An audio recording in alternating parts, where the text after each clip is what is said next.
welcome to another episode of the Sit Down with Sonia Sankuma right here on GH Movie TV. We were supposed to bring you an episode last week, but we couldn't. Too many issues, and even today, plenty issues there. But yeah, we've been able to get you this exclusive interview with M.Sayibu, a Ghanaian director based in the States. Don't let his accent fool you. He's Ghanaian.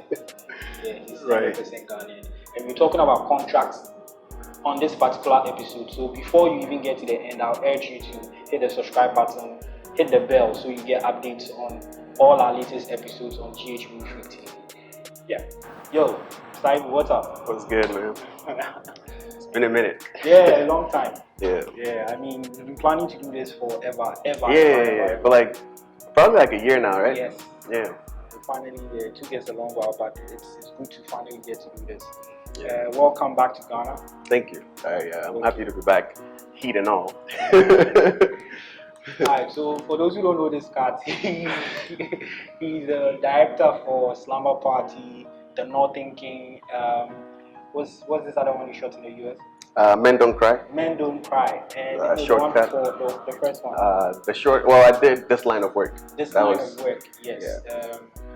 Young film director, he's Ghanaian, but they don't let this don't let the accent fool you. So we're going to have a very interesting conversation this time around, talking about contracts. And I chose to speak to him about contracts because he works in LA, and then he understands how the scene works over there. And we are trying to get a picture of what we could do when it comes to contracts here in Ghana.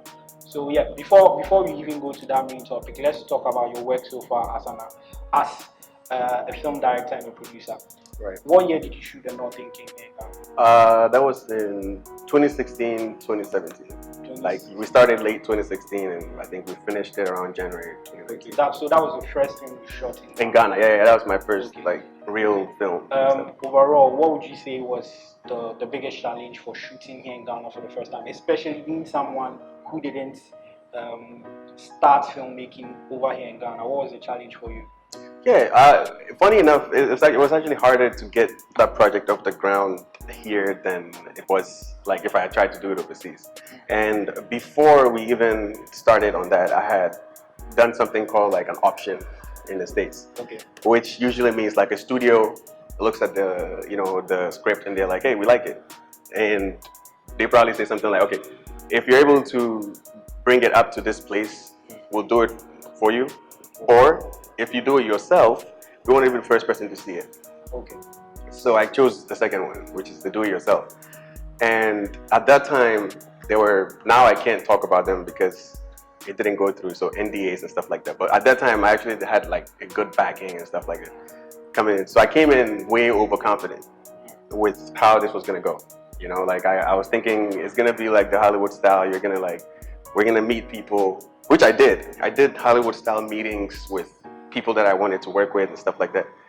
Like people I wanted to be on the project and stuff. Some pretty high profile people.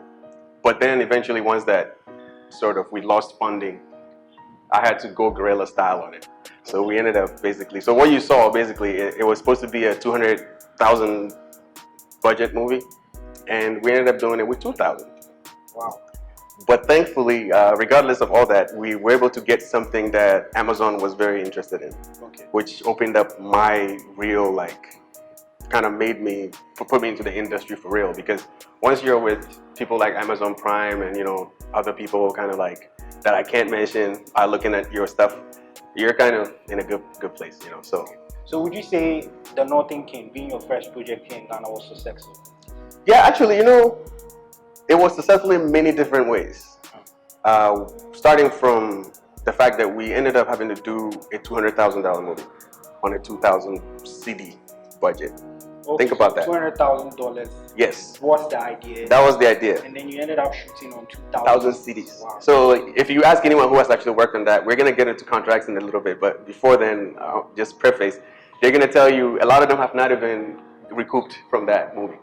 That's right? Since 2017. Since 2017. Okay. That hasn't happened yet, because once we put the movie again, once we did that, for me that was the success of it, because I was like, And when I took it back to the States, actually, it was appraised at around 150,000.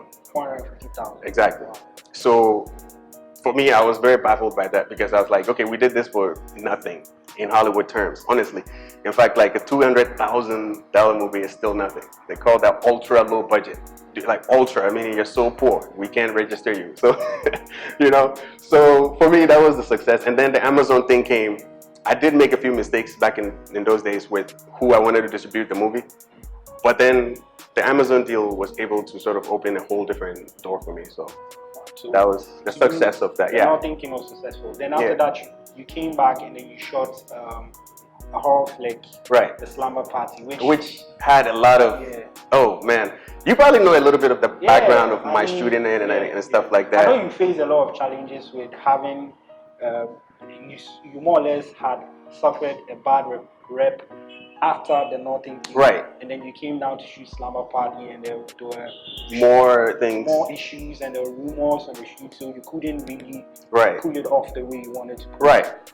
And also because I read the script for Slumber Party, you have Party it before I saw it, so I understand that there were some challenges. What do you think went wrong with the Slumber Party? That one, I would say, it was both, because that one was a bit financed, not ridiculously, but it was a bit financed. We actually had some investors from Germany and stuff like that. So we came in the beginning, we actually came in full force, and we had all the bells and whistles, all that stuff. So if you pay attention to the movie, you're gonna see that, and I never shoot movies in sequence, by the way, like I shoot out of sequence. So if you watch the movie, you notice like the last 10 minutes, it's almost like a completely different movie, like a movie you actually wanna watch, than the other bits of it. Basically the same type of situation with Northern King, but this time it happened halfway into production. So we shoot the last bits, you know, and we're so hyped. And then we lose funding again. Also based on some other things I was also dealing with. I dealt with a lot of different personal loss at that time as well. So I wasn't actually 100% on it, really, you know, mentally and stuff like that. But still, I look at it like the team that I was able to work with and stuff like that. There was the way they were able to help us pull it off, because they started off with things like when it started, the production looked different, and then halfway through, it's like, okay, now we're putting things together. We're using smaller cameras. Not everything is on the set, so a lot of them even had concerns about it. Like, yo, it's not how it right. But even that, I feel like we still had good material. Okay. But the time to sit there and put it together, and at one point I distanced myself from the movie completely just because of my own. I lost my daughter when I was working on that, my first daughter. So for me, it was a bad memory to be going back. But eventually, I was like, okay, all these people have done their work, and so I can't just hold the movie, even if I'm not completely there with it, right? So I did take it to the States and got a few of my friends out there to actually help put it back, kind of in a watchable form, and then we ended up releasing it. And you reviewed it, so you kind of know how that turned out. I know the conversations we had. Yeah, man, we had Let's not get to that. Right. Why we decided to have this sit down with you. You worked in the States. You worked on some series, TV shows as well, right, as a director and as mostly as a director, right? I chose to have this conversation about contractual agreements when it comes to filmmaking with you, because you've had that exposure. What would you say is the basics of a valid contract when it comes to filmmaking, being a producer, and then let's say first of all talent? Right. What does the basic contract entail? Most of the time, there's something called there are two types of contracts. It depends. If it's a straight up contract, it's basically a contract of agreement. Okay. For what you're going to do in the film, and it usually stipulates everything that has to do with that, since you're getting paid up front. Okay. Now, the interesting one is the deferred, which is something that actually they use a lot in the States, especially with indie projects and stuff like that. That's called the deferred payment. Now, the deferred payment contract basically is an agreement that we're going to make this film. If it's successful, this is how much you're going to make out of it. Okay. But you're agreeing that if it's not successful, it's our loss, right? And what that does to me is that when you say our loss, you're talking about the producer. The producer, everybody. Everybody involved. Because usually you give deferred contracts in projects that you finally don't have like full funding for it. Okay. So like something like with Slumber Party, when we started, everybody had a full contract of like actual money that they were gonna get, all that, because we had funding. Once the funding, we saw that was not gonna happen, we regrouped everybody and we started talking about, okay, we want to give you the deferred contracts and stuff like that. But at the same time, the deferred is sort of hard for artists to grasp because they don't understand that where these movies, well, where mine go, it's a long game for it to accrue a bunch of money or whatever. And then at that point, it's when your deferred pops in. Like right now, if Adam comes out and it's a crazy hit, the views on Slumber Party, we'll get to that. Yeah, but I'm not gonna talk about like the views on that now raises. They come back to your old stuff. Okay. So when you do something new, so long as you have your old stuff sitting there, you're gonna probably get a little bit more money. Sometimes it can become more successful than it's supposed to be even. Okay. But the deferred is the only way that protects you and the artist. Okay. So that one day when that movie blows, let's say 10 years from now, for some reason, someone thinks Northern King is some movie that needs a re-release, or someone wants to put it on Netflix or whatever. All the people who worked on it are entitled to certain, you know. So that's kind of what contracts do. So the deferred, and you are saying you use the deferred form of for both, yeah. For both Slumber Party and the Northern King. Right. Okay. So for anyone watching this who really doesn't understand what we're talking about, we're talking about contracts. Yeah. For producers and actors. When you say deferred, for instance, if I'm an actor, what are my benefits? Like, what do I stand to gain from entering into a deferred form of contractual agreement? Right. Before coming on your set? Yeah, most for your deferred, the reason why it's actually sometimes stronger is because based on how you negotiate your deferred, I'm going to use Robert Downey as an example. Okay. When he came on to Iron Man, right, he was uninsurable because he had a bunch of mishaps. Right. So, thank you. So he was someone where they gave him a deferred contract. And even the money he was supposed to get, they told him, one bad thing and you're not getting any of this. But he went with that. Now, when Iron Man was successful and they came back for Iron Man 2, he went straight for deferred. Instead, he wanted a percentage of the box office, right? So now, that's why he's the one that makes the most money in the MCU. Because if you hear that Endgame made a $2 billion, there's a percentage that goes directly to Robert Downey. Not part of his regular pay of coming on set and stuff. If an actor she signs such a contract, they are likely to gain a percentage on gross. Right. Is there a stipulated range of percentages? Yeah. Yes, that actually depends on who you are. That's just the facts of it. Okay. That depends on what you are bringing to the table. Because don't forget, despite the fact that you're coming onto the project, let's also remember that what equity are you bringing onto the project? Okay. Before you demand whatever you're going to demand, you got to be realistic about that. Like, how many people are going to come and see the movie because you specifically are in that movie? You get it? So based on that, then I'll give you the percentage. Because for example, if let's say like in Ghana, if Majid Michel is in my movie, obviously if he wants it deferred, I know it's going to be packed because of him. This is something we can quantify. Now, Joe Blow from nowhere who wants to be an actor can't get the same deal as Majid Michel. Because factually speaking, you're not the same.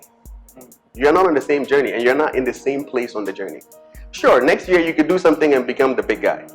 But right now, you're not.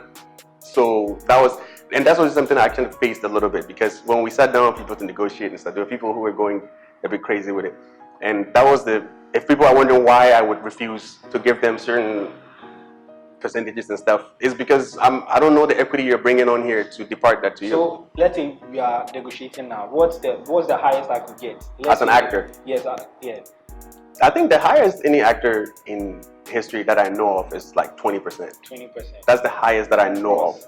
Yeah, of first day gross, first weekend gross. First weekend gross, not the whole thing. First weekend gross.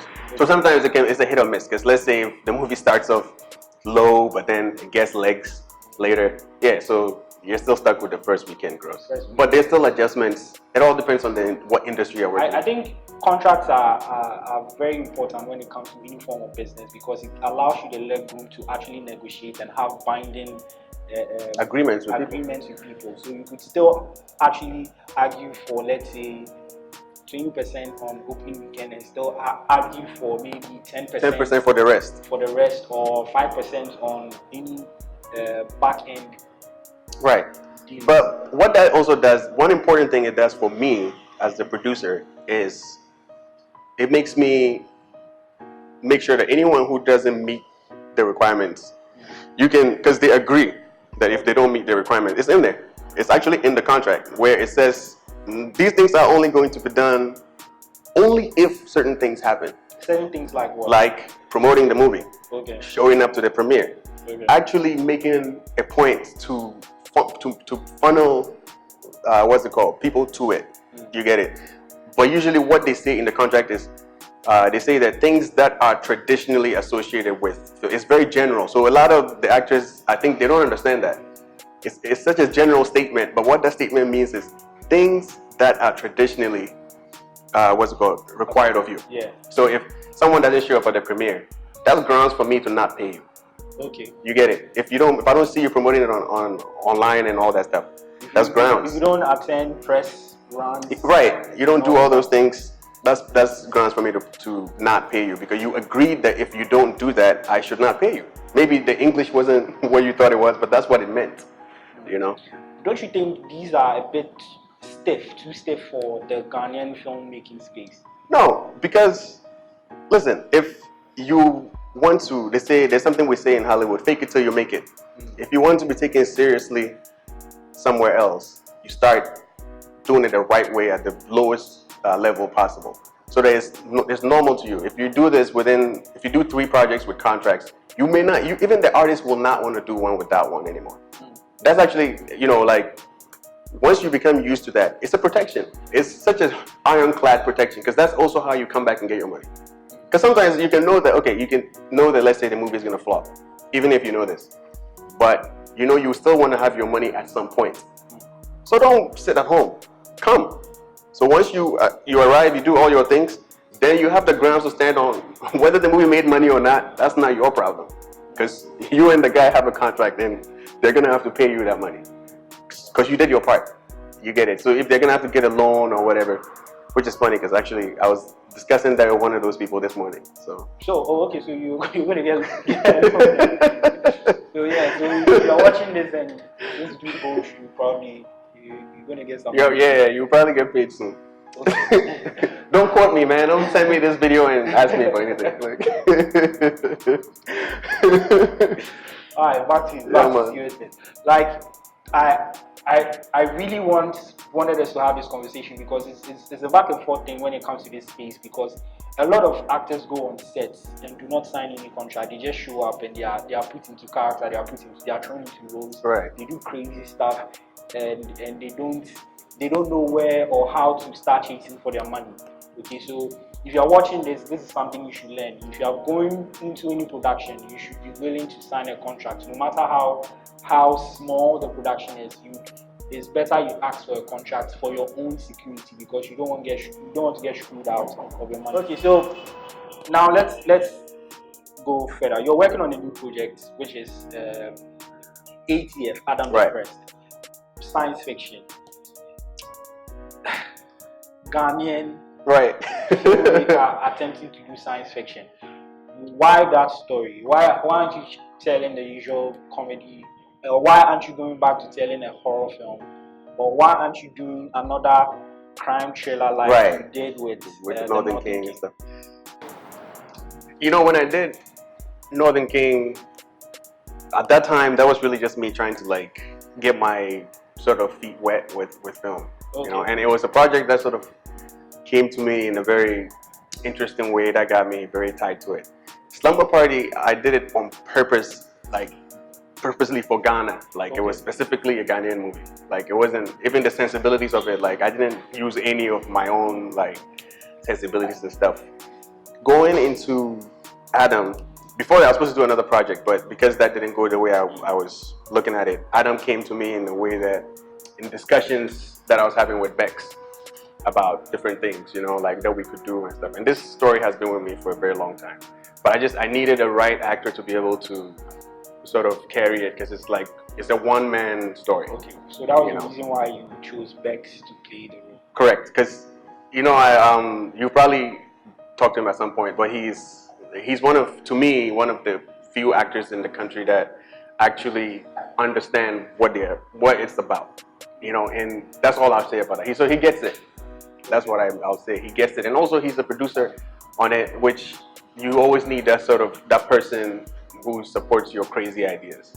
But at the same time, they're able to sort of reel you in when it's going a bit too much, you know. So for me and him, I look at it like he's the Lawrence Kasdan to my George Lucas. Oh, okay. You get it, right? So that's sort of how that came. But for me, Adam was me doing what I really want to do. Okay. Because these are the type of movies I want to make. And it was sort of, okay, stop with all this other stuff you're trying to do. Do what you actually want and know how to do. And that's kind of how I kind of cut my teeth in the States, with things that have like special effects and stuff like that. So who do you have doing this? Because it's a science fiction film, you Correct. need someone doing your visual effects and Yeah. some amount of special effects. Yeah, thankfully I was able to find this kid, Hakeem, he's on Facebook as Hakeem Success. Very talented little young guy, and he's from where I'm from. He's from the north. He's a northern guy like me. Where So exactly in the north? I'm from originally from Tamale, but I grew up in Bolga. Okay. Right. So for me, that was a good connection for someone from my home. You know, and we're doing this, and in many ways, besides OBL, who's coming out of there, people don't really know us. There's not a lot of talent in film coming from the north. Okay. And the fact that we're gonna come at it from a whole different angle, not doing the same dramas and all these type of things, but trying to tell stories that the entire world can actually watch and be able to immerse themselves in it and get something out of it. But at the same time, selling Africa, like a lot of African tropes and stuff like that. Wow, awesome. So I noticed that you've been working on ATF for, I think, a little over a year now. Yeah. I can imagine some challenges. Absolutely. VFX, funny. Hakim and I were actually having a conversation about that recently. To render the VFX, just like he'd rendered 45 seconds for me of something really awesome that I hope you guys see one day. But he did it, and it was like 5 hours to render 45 seconds. Wow. So the whole time we've been working, that's sort of the angle that is because with a movie like this, you can't rush it. Because VFX takes a lot of time. If you rush it, everyone is gonna know you rushed it. It's not gonna look good. And once that stops looking good, suspension of disbelief is gone. So regardless of what story you have, it's not gonna work. You know. So when should we expect ATF? I would say sometime in 2020. Sometime. I'm not gonna give a specific date because, again, VFX, it sort of rules our life right now. Where that begins and ends, it all depends on, you know, what that happens. And since you were talking about contracts earlier on, I hope there are not going to be any contractual issues. No. I mean, Bex will not work on a project where those kinds of things are not sorted out, you know. So, and that's another good thing of having certain types of people. And also, I'm working with people like Majid Yini, also another kid who upcoming body, great talent, and he also gets like the passion of it, you know. Because I learned a lot from hiring people who are in it for the money, right? I'm not there yet. That's what I figured out. That I'm not in the place where I should be hiring people who are doing it for the money yet. Okay. Right now, I'm working with people who are in it because of the project that we're doing and where they feel it could go, and we all sort of agree with that. Okay. You know. All right. So I'll just say thank you for your time. Yeah, man. And thank you for allowing us to do this. It's been a long Absolutely. time. I'm sure we'll have you again on the sit down to talk about future projects. Absolutely, I'll be down at any time. Right. And before you go, shout out to my friends, my other filmmakers. I think people should pay attention to. Yeah. Kofiche is one of them. Yeah, Kofiche. Great. We're going to have him on the sit down. Oh, absolutely. Oh, great. He's a fantastic guy, very close friend of mine. And Easter egg, me and him went to school together in Amas. He was my junior in Amas, yeah, and I was the Lejek president, and he was in Lejek. Lejek is like acting and stuff. It was theater, stage acting and stuff. Okay. And yeah, I was the main director at the time when he. I get it now. Yeah, so we're really tight. And another one is Abu Idris, who, funny enough, we started on a whole different spectrum of like not understanding each other, and we sort of had a conversation. And Pascal Akai is another one that I look at. I love his stuff. Okay. So yeah, man. Yeah, so I hope you enjoyed this particular episode of the Sit Down with M.Sayibu. We talked about contracts. I hope you learned something from this particular episode. Before we go, I will tell you to, if you have any projects that you want to shoot, a short film, a feature-length film, a documentary, or even an event you want to cover, I'd advise you to go to Anansi Video Rental and get all your equipment that you want at a discount price. Of course, you have to mention GH Movie Free TV or the Sit Down, and they will sort you out. Everything you want, amazing cameras, sound, lighting, everything, they've got it. And also, yes, you can check out this dope shirts from Mayor Hip Hop. This is the Ghana Tea collection. It's still out there. You can check them out on Instagram and cop that shit. We out.